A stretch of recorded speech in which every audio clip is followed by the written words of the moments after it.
Good evening students. Fifth சயின்ஸில் நம்ம வந்து ஃபர்ஸ்ட் லெசன் தான் பார்த்துட்டு இருக்கோம் இல்லையா? ஆர்கன் சிஸ்டம் அப்படிங்கிறது உறுப்பு மண்டலங்கள் அப்படிங்கிற பாடம் தான் பார்க்குறோம்.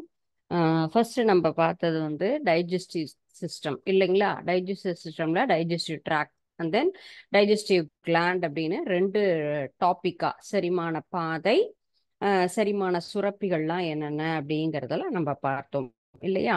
நெக்ஸ்ட் நம்ம பார்க்க போறது இப்போ ரெஸ்பிரேட்டரி சிஸ்டம் அப்படின்னு சொல்றது. ஓகேயா?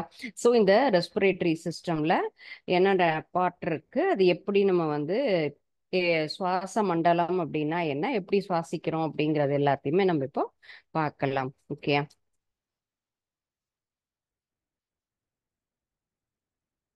Sir, hello. ஓ, சாரிப்பா. ஸோ இந்த சுவாச மண்டலம் அப்படின்னு சொன்னா என்னது? சுவாசித்தல் அப்படின்னு சொன்னா நம்ம என்ன பண்றோம்? நம்ம வந்து மூச்சு விடுதல் அப்படின்னு நம்ம சொல்றோம் இல்லையா? இந்த காற்றை உள்ளிழுத்தல், நமக்கு தேவையான காற்றுன்னா எது? ஆக்சிஜன் இல்லைங்களா? ஆக்சிஜன் அப்படிங்கிறது தான் நம்ம தேவையான, நம்ம உடலுக்கு தேவையான ஒரு காற்று அப்படின்னு சொன்னா இந்த சுவாசத்திற்கு தேவையான வாயுவாகப்பட்டது கேஸ் ஆக்சிஜன். தேவையில்லாத கார்பன் டை ஆக்சைடு அப்படின்னு நம்ம சொல்லுவோம் இல்லையா? அதை நம்ம தேவையில்லைன்னு நம்ம வந்து வெளியே அனுப்பிடுவோம். ஆனா பிளான்ட்ஸ் இதை ஆப்போசிட்டா பண்ணும். நமக்கு ஆக்சிஜனை கொடுப்பதே என்னது? செடிகள் எல்லாமே தான். செடி கொடி மரங்கள் தான் நமக்கு ஆக்சிஜனை உருவாக்கி தரக்கூடிய ஒரு ஃபேக்டரி சொல்லலாம். கார்பன் டை ஆக்சைடு அவங்க எடுத்துப்பாங்க. சரியா? சோ அப்ப சுவாச மண்டலம் சொல்லும் பொழுது நமக்கு தேவையான காற்றை இன்ஹேலிங் உள்ளிழுத்து கொண்டு தேவையில்லாதவற்றை எக்ஸ்ஹேலிங் வெளியில அனுப்பக்கூடிய ஒரு செயலை தான் ரெஸ்பிரேஷன் அப்படின்னு நம்ம சொல்லலாம். சுவாசம் அப்படின்னு சொல்றோம். சரியா? சோ இதுலயும் நமக்கு வந்து 3 டாபிக்ஸ் இருக்கு. ஓகே, எது மூலமா நம்ம வந்து சுவாசத்தை நடத்துகிறோம்னா airway and then lungs, second one, and then muscles of respiration. So இந்த ரெஸ்பிரேட்டரி சிஸ்டம், இந்த சுவாச மண்டலம்ங்கிறது இந்த 3 வழிகளில் நமக்கு நடக்கின்றது. ஒன்று சுவாச வழி, இது நுரையீரல் அப்படின்னு சொல்லலாம். இது சுவாச தசைகள் அப்படின்னு நம்ம சொல்லுவோம். சரியாப்பா? சோ இந்த 3 தலைப்புகள்ல தான் இந்த ஒரு ஹெட்டிங்ல நமக்கு சுவாசம் என்பது நடைபெறுகிறது. ஓகே, சோ ஒரு டாபிக்கா நம்ம பார்க்கலாம். ஃபர்ஸ்ட், காற்று என்பது நம்மளால எங்க உணர முடிகிறது? எந்த ஒரு ஸ்மெல்லையும் எப்ப நம்ம ஃபீல் பண்ணுவோம்? நம்ம வீட்டுக்குள்ளார போகும்போது எல்லாரும் வீட்டுக்கு போயிட்டு ரெஃப்ரெஷ் ஆகி ஸ்நாக்ஸ் எல்லாம் சாப்பிட்டு வந்திருப்பீங்க இல்லையா? அம்மா ஏதோ ஒரு டெலிஷியஸா சமைச்சாங்க அப்படின்னு சொல்ல உள்ள போகும்போதே அம்மா என்னமா பண்ணிட்டு இருக்க, ஸ்நாக்ஸ் வாசல் வரைக்கும் ஸ்மெல் வருதுமா. அந்த ஸ்மெல் எங்க ஃபீல் பண்ணினோம்? நோஸ் இல்லையா? மூக்கு துவாரம் வழியாக தான் நமக்கு அந்த காற்று என்பது உள்ள போகுது இல்ல? அப்ப அது நல்ல ஒரு வாசனையாகவும் இருக்கலாம், பேட் ஸ்மெல்லாவும் இருக்கலாம். எதா இருந்தாலும் நம்ம எங்க சுவாசிப்போம்? இங்கதான். புகை வருகிறது அப்படின்னு சொல்லும் போது என்ன ஆகும்? வெளியில கொசு மருந்து அடிச்சுட்டு போறாங்க அப்படின்னு சொன்னா டக்குன்னு நம்ம கை என்ன ஆகும்? நம்ம க்ளோஸ் பண்ணிப்போம். நோஸ் உள்ள போக கூடாது அந்த காத்து. நமக்கு என்ன ஆகும்? அது வந்து அலர்ஜி வந்து ஃபார்ம் பண்ணும் அப்படிங்கறதுனால நம்ம க்ளோஸ் பண்ணிப்போம் இல்லையா? அப்போ எந்த ஒரு ஸ்மெல்லா இருந்தாலும் நம்ம காற்று என்பது எந்த வழியாக போகிறதுன்னு சொன்னா இந்த மூக்கு வழியாக தான் இல்லையா? வாய் என்பது பேசுவதற்கு, காது என்பது கேட்பதற்கு இல்லையா? ஐம்புலன்கள், கண் என்பது பார்ப்பதற்கு, மீதி நம்ம காணித்திய செயல் எல்லாத்தையும் நம்ம ஸ்கின் மூலமாக நம்ம ஃபீல் பண்றோம். இதுதான் நம்ம உடம்புல இருக்கக்கூடிய ஃபைவ் சென்ஸ் அப்படின்னு நம்ம சொல்லலாம். சோ இந்த மூக்கு அப்படிங்கிறது தான் ரெஸ்பிரேட்டரியில மெயினான விஷயம். அவர் தான் கேட் கீப்பர் இல்லையா? ஒரு பெரிய பில்டிங் இருக்கும், வெளியில யார் இருப்பாங்க? செக்யூரிட்டி இருப்பாங்க. செக்யூரிட்டி இருந்து நம்ம உள்ள போகணும் அப்படிங்கிறது நம்மள அனுமதிக்கிறது யாரு? நம்ம செக்யூரிட்டி தான். அவங்க இருந்தா மட்டும்தான் நம்மளால உள்ள போக முடியும். So this is the entrance gate. இந்த முக துவாரம், நம்ம மூக்குல இருக்கக்கூடிய இந்த நாசி அப்படின்னு நம்ம சொல்லுவோம் இல்லையா, இந்த நாசி துவாரம் தான் ஃபர்ஸ்ட் பார்ட். ஓகேயா, இந்த மூக்கு வழியாக அந்த காற்றாகப்பட்டது உள்ளே செல்கிறது. இங்கிருந்து என்ன ஆகும், எந்த ஒரு ஸ்மெல்லுமா இருந்தாலுமே என்ன ஆகும், நமக்கு உடலுக்குள்ளாரதான் செல்கிறது இல்லையா. நம்ம மூக்குல இழுக்கக்கூடிய எந்த விஷயமுமே புறையேறிச்சு அப்படின்னு சொன்னா வாய் என்னது, மூக்கு வழியா சாப்பாடு வெளியில வரும். ஏன்னா தொண்டையில இருக்கக்கூடிய உணவாகப்பட்டது வெளியில வருது. அப்ப இந்த மூக்கு காது மூக்கு தொண்டை இல்லையா, இஎன்டி ஸ்பெஷலிஸ்ட் அப்படின்னு சொல்லுவாங்க. இது எல்லாமே ஒன்றோடு ஒன்று தொடர்புடையது அப்படின்னு நம்ம சொல்லலாம். அப்ப மூக்குல இழுக்கக்கூடிய இந்த காற்றாகப்பட்டது நம்முடைய தொண்டை வழியாக தான் என்ன ஆகும், உள்ள அப்படியே நமக்கு மூச்சு குழலுக்குள்ளார போகும். சரியா. சோ அப்ப இது எங்க ஆகும், நெக்ஸ்ட் பார்ட் நம்ம என்ன சொல்லலாம், நாசி. அடுத்தது நமக்கு வந்து அந்த நாசில்ஸ் அப்படின்னு இங்கிலீஷ்ல சொல்லுவோம். நெக்ஸ்ட் நாசில் கேவிட்டி, அந்த மூக்குக்குள்ளார இருக்கக்கூடிய இது என்ட்ரன்ஸ் பார்ட், மேல இருக்கக்கூடிய ஒரு பகுதி. இது வந்து இந்த பார்ட் என்ன பண்ணும், உள்ள போக அனுமதிக்கும். இந்த இந்த கேவிட்டி அப்படின்னு சொன்னா ஒரு குழி பகுதி, இந்த மூக்குல இருக்கக்கூடிய நாசி குழி அப்படின்னு நம்ம சொல்லுவோம் இல்லையா, இந்த பகுதி தான் செகண்டா இருக்கக்கூடியது. ஒரு ஃபர்ஸ்ட் கேட் கீப்பர், அடுத்தது உள்ள போனா இவங்க தான் யாரு, செகண்ட் கேட் கீப்பர். ஓகே, நம்மள அலோவ் பண்ணுவாங்க, சரி போலாம் போ வேண்டாம் அப்படின்னு சொல்லிட்டு. சோ நெக்ஸ்ட் அங்கிருந்து என்ன ஆகும், நெக்ஸ்ட் நம்மளுடைய பார்ட் ஃபேரிங்ஸ் அப்படின்னு சொல்லுவோம். ஃபேரிங்ஸ் அப்படின்னு சொன்னா தொண்டை பகுதி. கசப்பான ஒரு ஸ்மெல் அப்படின்னு சொன்னா என்ன ஆகும், நமக்கு வந்து அது தொண்டையில போனா ஐயோ நல்லாவே இல்லை, ஒரு மாதிரி இருக்கு, கசகுது. ஏதாவது நம்ம வந்து காய்ச்சல் அப்படின்லாம் சொன்னா நமக்கு என்ன செய்வாங்க, ஏதாவது ஒரு மருந்து வச்சு நம்ம வந்து ஃபுல்லும் என்ன பண்ண சொல்லுவாங்க, ஃபுல்லும் ஆவி பிடிலாம் சொல்லுவாங்க. அதுல வரக்கூடிய ஸ்மெல் அப்படின்னு சொன்னா நமக்கு பிடிக்கல அப்படின்னு சொன்னா தொண்டை பகுதியில போய் அந்த காற்றாகப்பட்டு படும் பொழுது என்ன ஆகும், கசக்கும், தெரியும் இல்லையா. அப்ப காற்ற தேர்ட்ல இருக்கக்கூடிய பார்ட் கேட் கீப்பர் யாரு, நமக்கு ஃபேரிங்ஸ் அப்படிங்கக்கூடிய தொண்டை பகுதி. ஓகேயா, 1 2 and 3 இந்த 3 பேரும் அலோவ் பண்ணதுக்கு அப்புறமாக நம்ம எந்த பகுதிக்கு நம்ம போறோம், இதுதான் நம்மளுடைய வாய்ப்பகுதி அப்படின்னு நம்ம எடுத்துக்கலாம். இதனுடைய முகம் அப்படின்னு நம்ம எடுத்துட்டோம்னு சொன்னா இந்த இடம் வரும்போது தொண்டைக்கு அடுத்த பகுதின்னு கேட்டா நெக்ஸ்ட் இருக்கக்கூடியது ட்ரக்கியா. ட்ரக்கியா அப்படின்னு சொன்னா குரல் வளை. டே குரவலை பிடிச்சு அழுத்தாதரா அப்படின்னு சொல்லுவோம் இல்லையா, தொண்டை பகுதி. அதை நம்ம அழுத்தும் பொழுது என்ன ஆகும், இந்த மூச்சு குழலாகப்பட்டது சஃபர் ஆகும். நம்ம கழுத்தை பிடிச்சு அழுத்தும் போது மூச்சு விட முடியாது. ஐயோ கழுத்தை பிடிச்சு அழுத்தினா என்ன ஆகும், அப்படியே நமக்கு அந்த ஒரு 1 மினிட் நம்மளால பேர் பண்ண முடியும். அடுத்த செகண்ட் என்ன ஆகும், நமக்கு ரொம்ப கஷ்டப்படுவோம் நம்ம சுவாசிப்பதற்கு இல்லையா. அப்ப அதனாலதான் இந்த இடத்த நம்ம என்ன பண்ணக்கூடாது, பிரஸ் பண்ணக்கூடாது அப்படின்னு சொல்லுவாங்க. இதுதான் நம்ம இருக்கக்கூடிய குரல் வளை அப்படிங்கிற ஒரு பகுதி. ஓகேயா, fairings, sorry next larynx. First thing nozzle, nozzle cavity, fairings and then larynx அப்படின்னு சொன்னா குரல் வளை, மூச்சு குழல் அப்படிங்கிறது தான் ட்ரக்கியா.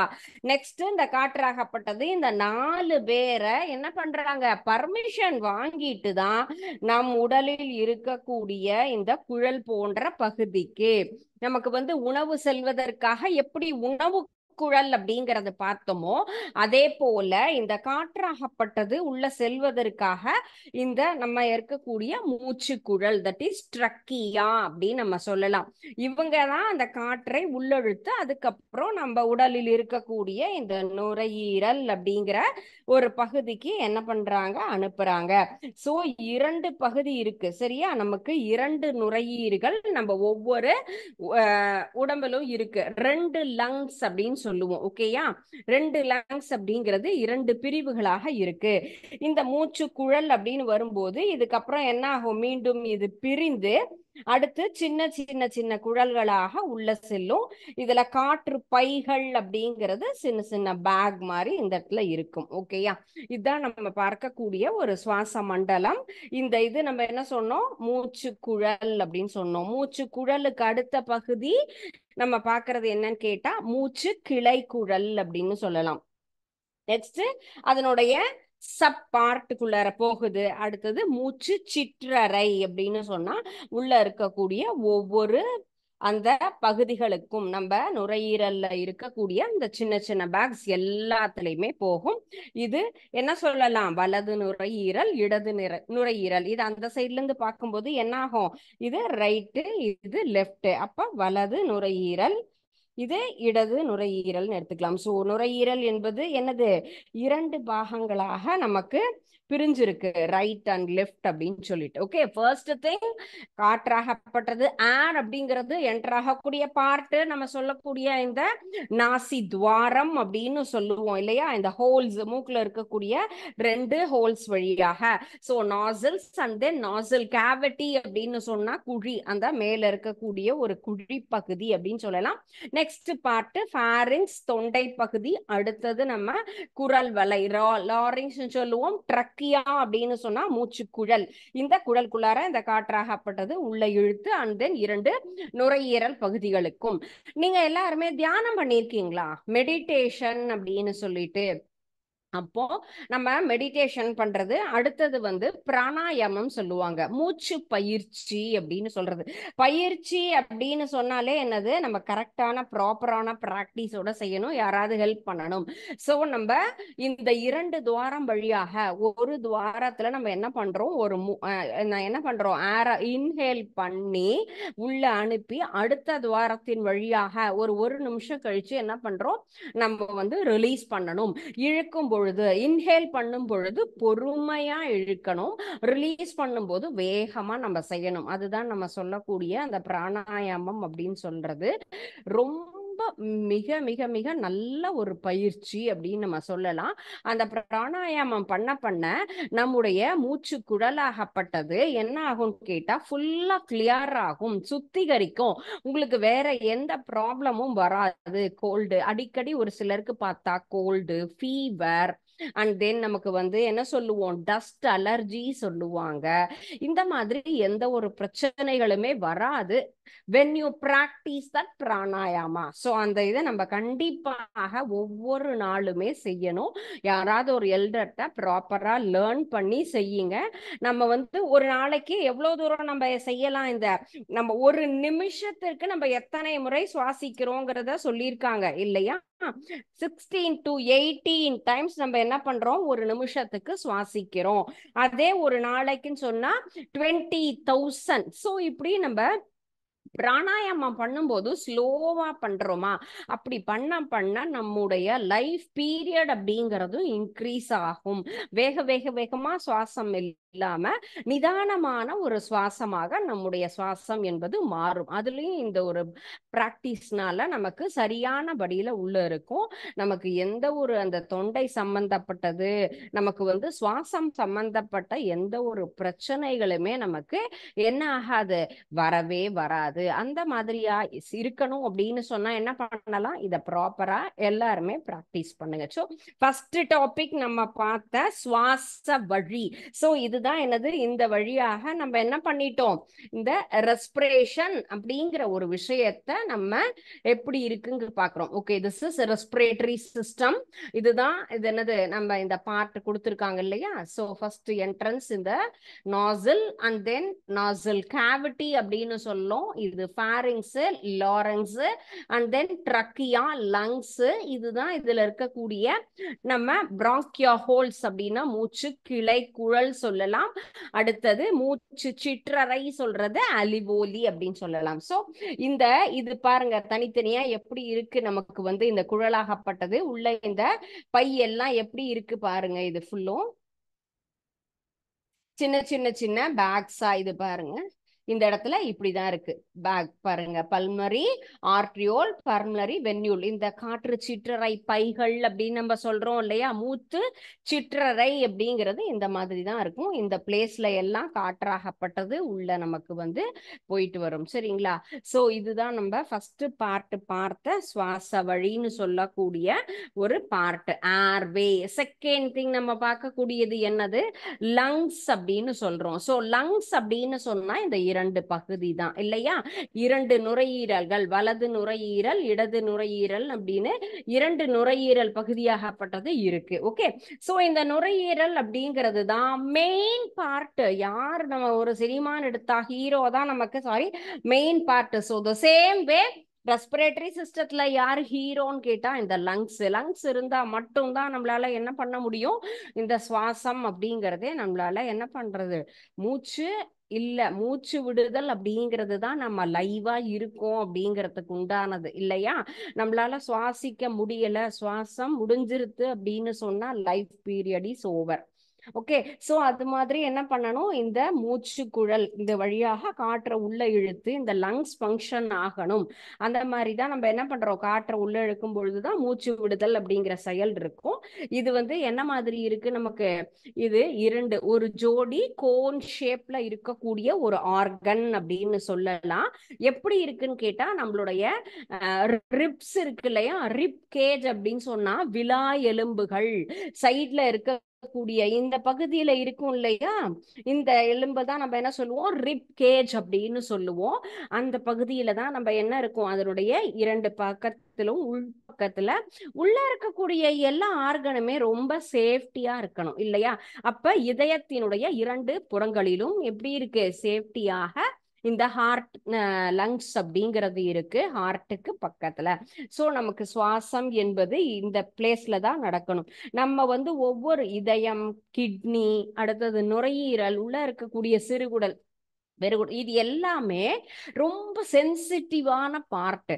அதனாலதான் கடவுள் என்ன பண்ணிருக்காரு, ஒவ்வொன்னையும் அழகா படைச்சு என்னது சேஃப்டியா அந்த அந்த பிளேஸ்ல பிக்ஸ் பண்ணி அதுக்கு மேல நமக்கு எல்லா வகையான எலும்புகளையும் கிரிப்பா என்ன பண்ணிருக்காங்க, அதை வந்து டைட்டா பிக்ஸ் பண்ணி பிடிச்சுக்கிற மாதிரி அதற்கு மேல நிறைய தசைகளால நம்ம வந்து உருவாக்கப்பட்டதுதான் நம்ம உடல் என்பது. சரியா? சோ இப்போ இந்த நுரையீரல் அப்படிங்கிறது தான் நம்ம இந்த செகண்ட் பார்ட். நெக்ஸ்ட் நம்ம பார்க்கக்கூடியது மசில்ஸ் ஆஃப் ரெஸ்பிரேஷன். மசில்ஸ் அப்படின்னு பார்க்கும்போது இதுதான்ப்பா மசில் அப்படிங்கிறது. மசில் ஆஃப் ரெஸ்பிரேஷன்ங்கிறது எந்த இடத்துல இருக்கு அப்படின்னு சொன்னா, கீழே இருக்கக்கூடிய பகுதி இருக்கு இல்லையா, அந்த டயப்ரம், உதர விதானம் அப்படின்னு நம்ம தமிழ்ல சொல்றோம் இல்லையா, அந்த இடத்துல இவர் என்ன பண்றாருன்னு கேட்டா, ஒரு பலூனை ப்ளோ பண்ணி நம்ம ரிலீஸ் பண்ணும்போது அது என்ன ஆகும், சுருங்கி சுருங்கி விரியும் இல்லையா? அப்ப அந்த சுருங்கி விரியக்கூடிய வேலையை இந்த டயப்ரம், அந்த உதரவிதானம்ங்கிற பகுதியாகப்பட்டது நமக்கு ஹெல்ப் பண்ணுது. மேல நம்ம என்ன பண்ணுவோம், உள்ள இழுக்கும் போது இது ஃபுல்லா கீழே இறங்கும் டயப்ரம், அண்ட் தென் ரிலீஸ் ஆகும்போது இது மேல ஃபுல்லா புஷ் பண்ணி மேல காத்து அனுப்பும். அந்த முக்கியமான பார்ட், அந்த ப்ரொசீஜர், அந்த ஒர்க்கை பார்க்கக்கூடியது தான் இந்த part. So it is also very important in respiratory system. இந்த சுவாச மண்டலத்தில் முக்கியமான ஒரு பகுதி இந்த உதரவிதானத்துல இருக்கக்கூடியது தான் இந்த சுவாச தசைகள் அப்படிங்கிறது. உள்ள எப்படி இருக்கு, சுவாசத்தின் போது காற்றை உள்ள இழுக்கவும் அல்லது ரிலீஸ் பண்றதுக்கும் ஹெல்ப் பண்ணக்கூடிய ஒரு பகுதி அப்படின்னு சொல்லலாம் அந்த உதரவிதானம். மேலும் உள்ள இருக்கக்கூடிய எல்லா மசிலுமே, diaphragm and as well as அதுக்கு பக்கத்துல இருக்கக்கூடிய எல்லா மசில்ஸும் ஹெல்ப் பண்றாங்க. சரியா? So this is respiratory system. So respiratory system அப்படிங்கிறதுல உங்களுக்கு நல்ல ஒரு கிளியர் கட் ஐடியா இருக்கு இல்லையா? இதுல வேற ஏதாவது டவுட் இருக்கா உங்களுக்கு? இல்லையா? சோ நெக்ஸ்ட் நம்ம பாக்குறது என்ன கேட்டீங்கன்னா, இந்த ரெஸ்பிரேட்டரி சிஸ்டம் சொல்லும் போது இந்த ரெஸ்பிரேட்டரி சிஸ்டத்தால நமக்கு வந்து பாதிப்பு ஒரு சில நேரங்கள்ல என்ன ஆகும், நமக்கு சுவாசம் என்பது கஷ்டமா இருக்கும். எதனால, எந்த ப்ராப்ளம் எதனால சொல்லும் பொழுது நமக்கு என்னது, பொல்யூஷன் அப்படின்னு நம்ம சொல்லுவோம். பொல்யூஷன் அப்படின்னா என்னது, ஏர் பொல்யூஷன் அப்படிங்கும்போது காற்றாகப்பட்டது மாசுபடுதல். ஏர் பொல்யூஷன் எப்படி ஃபுல்லும் காசஸ் எதனால வருதுன்னா, இது என்னது பார்த்தா ஃபுல்லும் ஃபேக்டரி ஸ்மோக், வெஹிக்கிள் ஸ்மோக்ஸ், தேவையில்லாத பொருட்களை எரிப்பதனால் வரக்கூடிய எல்லா புகையுமே தூய்மையான காற்றை மாசுபடுத்தக்கூடிய ஒரு முக்கியமான ஒரு காரணி அப்படின்னு நம்ம சொல்லலாம். சோ அதனாலதான் என்ன பண்ணுவாங்க, நம்ம வந்து இந்த மாதிரி மாசுபடுத்தக்கூடிய அளவுக்கு வேற எதையுமே நம்ம தயாரிக்க கூடாது. அப்படியே இருந்தாலும் அவுட் ஆஃப் த சிட்டியில இருக்கணும். ஒரு சில மேனுஃபேக்சரிங் இண்டஸ்ட்ரீஸ் எல்லாம் வெளியில இருக்கும். ஏன்னு கேட்டா இதுல இருந்து வரக்கூடிய புகை என்பது நமக்கு லங்ஸ் ப்ராப்ளம் எல்லாருக்கும் கிரியேட் பண்ணும். காற்று முழுவதுமாக காற்றை மாசுபடுத்தக்கூடியது அப்படிங்கிற மாதிரியே நமக்கு தெரியும். சோ இந்த மாதிரி என்ன பண்ணக்கூடாது, காற்று மாசுபடுதல் அப்படிங்கிறது இந்த ஒரு விஷயத்தால மட்டுமே கிடையாது, நிறைய விஷயங்கள். சோ இண்டஸ்ட்ரீஸ்ல இருந்து வரக்கூடிய புகை தேவையில்லாம நம்ம வீட்டுல எதையாவது போட்டு எரிக்கிறோம் அப்படின்னு சொல்லலாம். நம்ம வயல்வெளியில எல்லாம் நிறைய பூச்சி மருந்தெல்லாம் அதை ஸ்ப்ரே பண்ணும்போதும் அதுவும் காற்றில் கலக்கும். டிரான்ஸ்போர்ட்டேஷன் அதுக்குதான் சொல்லுவாங்க, நிறைய எப்பொழுதும் ஒரு சின்ன டிஸ்டன்ஸ் பக்கத்துல இருக்கக்கூடிய கடைக்கு போகணும் அப்படின்னு சொன்னாலும் என்ன பண்ணுவாங்க, நான் வந்து வண்டி எடுத்துட்டு போறேன், நான் வந்து நடந்து போக மாட்டேன். நம்ம நம்ம பெட்ரோல் டீசலில் இருந்து வரக்கூடிய புகையும் காற்றை மாசுபடுதல். நம்ம என்ன சொன்னோம், தேவையானது ஆக்சிஜன் அப்படின்னோம். கார்பன் மோனாக்சைடு அப்படின்னு ஒரு வாயு இருக்கு, CO அப்படின்னு சொல்லுவோம். அதுதான் இதை எல்லாத்துல இருந்தும் வெளியில வரக்கூடியது, நம்ம ஏர் பொல்யூட் பண்ணக்கூடிய ஒரு விஷயம். வேஸ்ட் மேனேஜ்மெண்ட், போடுற குப்பை அத்தனையும் என்னது ஊருக்கு வெளியில கொண்டு போட்டு ஃபுல்லா எரிப்போம் இல்லையா, அந்த மாதிரி. அதே போல வீட்டு கழிவுகளை ஃபுல்லா போட்டு அதை டம்ப் பண்ணி வச்சா அதுல இருந்து ஒரு பேட் ஸ்மெல் கிரியேட் ஆகும். சோ இது எல்லாமே நம்ம என்னது காற்றை மாசுபடுத்தக்கூடிய ஒரு விஷயம் அப்படின்னு நம்ம எடுத்துக்கலாம். சோ காற்று மாசுபாடு அப்படின்னு சொன்னா இந்த கார்பன் மோனாக்சைடு அப்படிங்கிற வாயு தான். இந்த வாயு நமக்கு நம்ம பார்த்த இந்த எல்லா வகையான கழிவுகளிலிருந்தும் வெளியில வரும். சரியா? சோ இந்த மாதிரியான செயல்களை நம்ம என்ன செய்யக்கூடாது, குறைத்து கொள்ளலாம். நம்மால முடியும் அப்படின்னு சொன்னா என்ன பண்ணலாம், நம்ம வந்து கூடுமான வரைக்கும் நம்ம என்ன பண்ணலாம், டூ வீலரை நம்ம வந்து அவாய்ட் பண்ணிட்டு நம்ம நடந்தே போகலாம். நம்ம தேவையான அப்பப்ப கழிவுகளை கரெக்டா சுத்தப்படுத்திக்கிட்டே இருந்தோம் அப்படின்னு சொன்னா என்ன ஆகும், நமக்கு நம்முடைய வீடாகப்பட்டது நம்ம ஏரியால நம்ம காற்றை என்ன பண்ணலாம், கண்டிப்பாக நம்ம சுத்தமாக வச்சுக்கலாம் அப்படின்னு நம்ம எடுத்துக்கலாம். சரியா? சோ வீட்டுல போய் இனிமே என்ன சொல்லுங்க, கண்டிப்பா நம்ம எல்லா இடத்துக்கும் போகும்போதும் நம்ம என்ன பண்ணக்கூடாது, two wheeler four wheeler use பண்ணாம முடிஞ்ச அளவுக்கு நடந்து போகலாம். நம் உடலிலேயே நீண்ட எலும்பு கொண்ட பகுதி என்னன்னு தெரியுமா உங்களுக்கு? எந்த பகுதியில நம்முடைய போன் அப்படின்னு பார்த்தோம் இல்லையா, லாங் போன் அப்படிங்கிறது எந்த பார்ட் தெரியுமா? எந்த பகுதியில, just you imagine your body, எந்த பகுதியில நீண்டு இருக்கு நம்ம உடம்பு?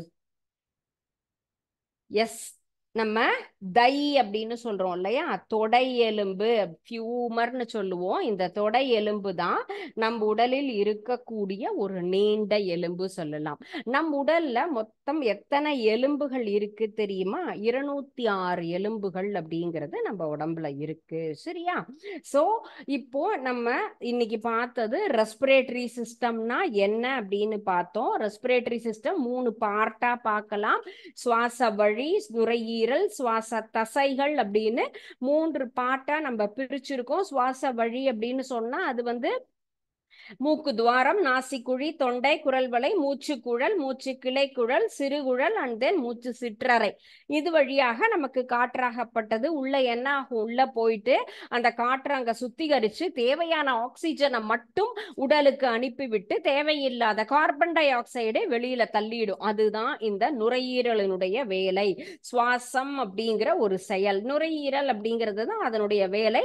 சுவாச தசைகள் என்பது காற்றை உள்ள இழுத்து என்ன பண்ணுது, வெளியே விடுது அப்படிங்கிற அந்த ஒரு செயலை அது செய்துன்னு எடுத்துக்கலாம். ஓகே, சோ இப்போ நம்ம பார்க்கிறது வந்து நெக்ஸ்ட் ஒரு சின்ன ஸ்டோரி. என்ன சொல்லுவோம், எந்த ஒரு பொருளையுமே நம்ம பார்க்கும் பொழுது இது வந்து ரொம்ப அதை எந்த மாதிரி சைஸ்ல இருக்கோ, கலர்ல இருக்கோ, அளவுல இருக்கோ, அதை வச்சு அதை என்ன பண்ணக்கூடாது, இது முக்கியமானது, இது தேவையானது, தேவையில்லாதது அப்படின்னு நம்ம அதை ப்ரிடிக்ட் பண்ணவே கூடாது. ஒரு டெய்லர் இருந்தாங்க. அவர் வந்து ஒரு ஃபேமஸான டெய்லர். நிறைய உங்களை மாதிரி குழந்தைங்களுக்காக ட்ரெஸ் மேக் பண்றவரு. அவங்க வீட்டில் இருக்கிற அவங்க சன் டாட்டர் எல்லாமே ஃப்ரீ பீரியட்ல என்ன பண்ணுவாங்க, ஃப்ரீ டேக்லலாம் அங்க போய் உட்காந்து அப்பா என்ன பண்ணிட்டு இருக்காங்க அப்படின்னு சொல்லிட்டுலாம் எல்லாத்தையும் பார்ப்பாங்க இல்லையா. அவங்க அவங்க தொழில் அப்படிங்கும்போது என்ன பண்ணுவோம், அங்க போய் நம்ம எல்லாத்தையும் பார்ப்போம் இல்லையா. அது போலதான் அந்த குழந்தைங்க போய் பார்த்துட்டு இருக்காங்க. ஒவ்வொரு விஷயங்கள் இப்ப வந்து நம்ம எலக்ட்ரானிக் கூட்ஸ்ன்னு சொன்னா அதுக்கு தகுந்த மாதிரி பேட்டரி வயர் அப்படின்லாம் இருக்கும். சாதாரண இரும்புன்னா அதுக்கு தகுந்த மாதிரியான ஒரு ஹேமர் அந்த மாதிரி பொருள்லாம் இருக்கும் இல்லையா. இப்போ இவர்கிட்ட போகும்போது என்ன இருக்கும், இன்ச்சு டேப் இருக்கும், ஸ்கேல் இருக்கும், சிசர் இருக்கும், நீடில் இருக்கும், மெஷின் இருக்கும், இதெல்லாம் இருக்கும் இல்லையா. இப்போ அவர் என்ன பண்றாருன்னா, சிசரால என்ன பண்ணுவோம், முழுவதுமாக எல்லா பார்ட் அழகா கிளாத்தை கட் பண்ணுவோம் இல்லைங்களா. இப்போ ஒரு 4 மீட்டர் 3 மீட்டர்னா அப்படியே நம்ம அந்த துணியை ஃபுல்லா நம்ம என்ன பண்ண முடியாது, பேண்டா ஷர்ட்டா போட முடியாது. ஒவ்வொன்றுக்கென்று அழகான ஒரு ஷேப்ஸ் வடிவம்னு இருக்கு. அதன்படி என்ன பண்றோம், அதை வந்து கட் பண்ணி எடுத்துக்கிட்டே இருக்கோம் இல்லையா. ஸோ சிசரை யூஸ் பண்ணி அந்த கிளாத்ஸ் எல்லாத்தையும் கட் பண்ணி கட் பண்ணி கட் பண்ணி ஃபுல்லா தனித்தனியா எல்லாத்தையும் அழகா அரேஞ்ச் பண்ணிட்டு அந்த சிசரை நார்மலா தூக்கி ஒரு சைட்ல வச்சுட்டு நெக்ஸ்ட் நீடில் எடுத்து தேவையானது எல்லாத்தையுமே ஜாயின் பண்ணி அழகா ஸ்டிச் பண்ணிட்டு அந்த நீடில் எடுத்து ரொம்ப சேஃப்டியா அழகா வைக்கிறாரு. உடனே அந்த குழந்தைங்க கேக்குறாங்க, அப்பா சிசர் தான்ப்பா இவ்வளோ நேரம் எல்லாம் கட் பண்ண ஹெல்ப் பண்ணுச்சு, அதை தூக்கி ஒரு மூலையில வச்சுட்டு இந்த சின்ன ஊசியத்தை ரொம்ப சேஃப்டியா வைக்கிறையே அப்படின்னு சொல்றாங்க. உடனே அவர் வந்து ஒரு சின்ன ப்ராவர்ப்ஸ், சிசர் அப்படிங்கிறது ஃபுல்லா அழகா கட் பண்ணி எல்லாத்தையும் என்ன பண்ணுது, தனித்தனியாக பிரிப்பதற்கு. ஆனா இதை எல்லாத்தையுமே ஒன்றாக சேர்த்து அழகான ஒரு வடிவமுடைய ஒரு ட்ரெஸ்ஸா மேக் பண்றதுக்கு நீடில் தான் ஹெல்ப் பண்ணுது. ஸோ அதனுடைய சைஸை வச்சோ அளவை வச்சோ அப்படிலாம் நம்ம எதையுமே நம்ம யோசிக்க கூடாது. இது தேவையானது, தேவையில்லாதது, இது முக்கியம், அப்படி முக்கியமற்றதுன்னு திங்க் பண்ணக்கூடாது அப்படிங்கிற மாதிரி. ஸோ அந்த ரெண்டு பொருளை மட்டும் இல்ல, இவர் சொன்னது யாரையுமே நம்ம என்ன பண்ணக்கூடாது, இவங்க இதுக்கெல்லாம் சரியா வரமாட்டாங்க, நமக்கு ஹெல்ப் பண்ண மாட்டாங்க அப்படின்லாம் எதையும் திங்க் பண்ணக்கூடாது. வயோதிகராகட்டும், முடியாதவங்களாகட்டும், அவங்களால இதெல்லாம் முடியாது. இப்போ ஒரு பாட்டி வீட்டுல எல்டர்ஸ் எல்லாம் இருக்காங்கன்னா ஏதாவது அட்வைஸ் பண்றாங்கன்னா, உனக்கு ஒண்ணும் தெரியாது, கம்முனு கடை, எல்லாம் எனக்கு தெரியும் அப்படிங்கிற மாதிரி இந்த காலத்து குழந்தைங்க எல்லாருமே. ஸோ எல்டர்ஸை ஒபே பண்ற விஷயம் அப்படிங்கிறதே ரொம்ப குறைவாயிட்டே வருது. Experience make man perfect. So அவர்களுடைய அனுபவம் என்பதுதான் உன்னுடைய என்னது மிகப்பெரிய lesson. So you go and sit ask some stories from them. So ஒவ்வொருத்தர்ட்டையும் போயிட்டு என்ன பண்ணுங்க, அவங்க கிட்ட உட்காந்து பேசி அவங்களுடைய எக்ஸ்பீரியன்ஸ்ல, பாட்டி உனக்கு தெரிஞ்சது சொல்லு, நீ என்ன பண்ண, என்ன செஞ்ச அந்த நாள்ல சின்ன வயசுல, அப்படிங்கிற மாதிரி எல்லாம் நிறைய பேசி பழகுங்க. அப்படி பேசும் பொழுது உங்களுக்கு நிறைய நல்ல விஷயங்கள், ஒழுக்கங்கள், நல்ல பழக்க வழக்கம்லாம் சொல்லி தருவாங்க. சரிங்களா. இனிமே அப்பா அம்மாவாகட்டும், எல்டர்ஸ் யாரா இருந்தாலுமே என்ன சொன்னாலும் நம்ம ஒபே பண்ணணும். ஓகே. நம்ம இந்த ரெஸ்பிரேட்டரி சிஸ்டம்னு பார்த்தோம் இல்லையா. இப்போ இதை வந்து ஒரு சிமுலேஷன் மாதிரி நம்ம பார்க்கலாம். அதை நீங்க கவனிக்கும் பொழுது சுவாசம் என்பது இப்படிதான் இருக்கும் நமக்கு தெரியும். சரியா சார்.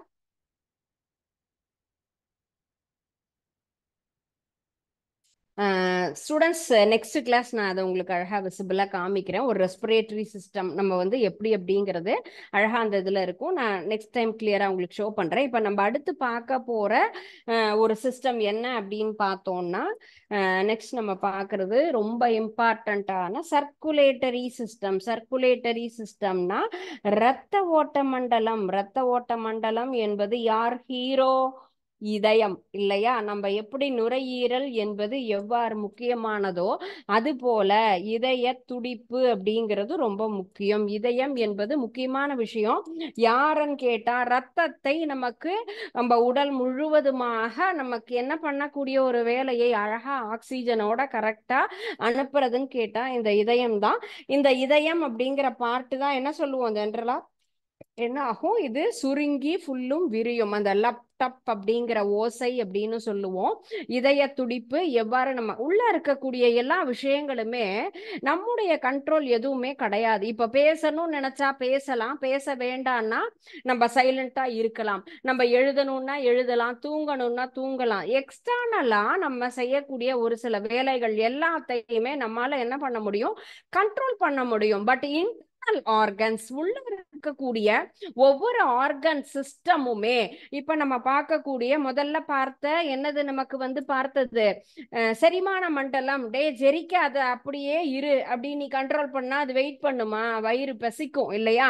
நான் உனக்கு சாப்பாடு போட மாட்டேன் அப்படின்னு சொல்லிட்டு பேசாம இருந்தா என்ன ஆகும், உள்ள இருக்கிற ஜூஸ் ஆனது பகப்பட்டது சுரந்துகிட்டே இருக்கும், HCl அப்படிங்கிற அமிலம் செக்ரீட் ஆயிட்டே தான் இருக்கும்.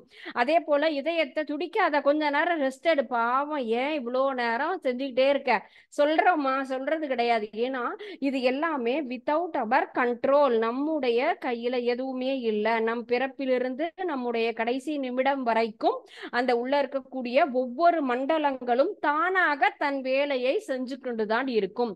அப்போ இந்த இதய துடிப்பு என்பது எப்பொழுதுமே நம்ம உடம்புல இருந்துட்டு இருக்கோம், லைவா இருக்கோங்கிறதுக்கு அதுதான். இந்த இதயம் என்பதுதான் ரத்தத்தை என்ன பண்ணுது, நமக்கு ஃபுல்லுமே சுத்திகரிச்சு, எப்படி நம்ம நுரையீரலாகப்பட்டது காற்றை உள்ள இழுத்து தேவையானதை எடுத்துட்டு தேவையில்லாததை என்ன பண்ணுது, வெளியில் அனுப்புறோம். எக்ஸ்ஹலேஷன் இன்ஹலேஷன், உள்ள இழுக்கிறது வெளிவிடக்கூடிய செயலை நம்ம வந்து நுரையீரல் செய்கிறதோ, அது போல நம்ம இதயம் என்பது என்னது, ஒரு தசையினாலான ஒரு கோன் ஷேப்ல இருக்கக்கூடிய ஒரு ஆர்கன் தான். அந்த ஆர்கன் என்ன பண்ணுது, நமக்கு ரத்தத்தை அழகாக உள்ள இழுத்து அந்த ரத்தத்தையும் பியூரிஃபை பண்ணி நம்ம ஃபுல்லும் உடலிற்குள்ளாக ஆக்சிஜனோட கலந்து அழகா எல்லா இடத்திற்கும் அனுப்பக்கூடிய வேலையை செய்யறது தான் ஹார்ட் அப்படிங்கிற உறுப்பு. சரியா? சோ அப்போ நம்ம என்ன பண்ணணும், கண்டிப்பாக ஒவ்வொரு விஷயத்தையும் தெளிவா நான் இன்னைக்கு நடத்தின, நம்ம வந்து இது இனிஷியல் தான், நெக்ஸ்ட் நம்ம அதை பத்தி தெளிவா பார்க்கலாம். சுவாச மண்டலம் அப்படிங்கிறத வீட்டுல போய் என்ன பண்ணுங்க, கரெக்டா அந்த படத்தை வரைஞ்சு ஒரு ஒரு வரிகளாக எழுத்து கூட்டி படி. இனிஷியலா ஃபர்ஸ்ட் கிளாஸ்லயே சொல்லியிருக்கேன், ஹார்ட் வேர்ட்ஸ் கடினமான வார்த்தைகளை என்ன பண்ணணும், அடிக்கோடிட்டு அழகா ஞாபகப்படுத்தி படிக்க பாருங்க. ஓகேயா? சோ அந்த சுவாச மண்டலத்துல ஏதாவது டவுட் இருந்தது சொன்னா next class you ask me, I will once again I will explain about that. Okay, thank you students. வாழ்க பாரதம், வெல்க தமிழகம்.